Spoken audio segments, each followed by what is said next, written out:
Hello friends, day 33.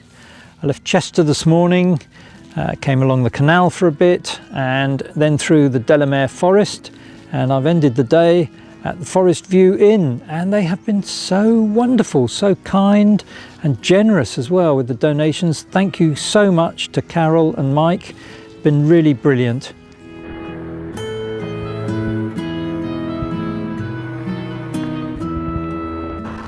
It's been interesting that after the hills of Offa's Dyke, I've had a couple of relatively flat days, and you know what? I'm missing the hills.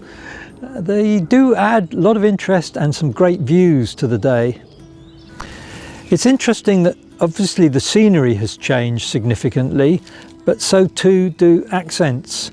So a couple of days ago I was in North Wales at Prestatyn, very Welsh accents.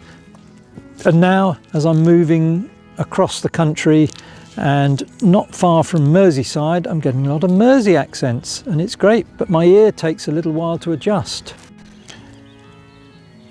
This is my pitch for tonight, the Forest View Inn, looking out on Delamere Forest. See you on the trail.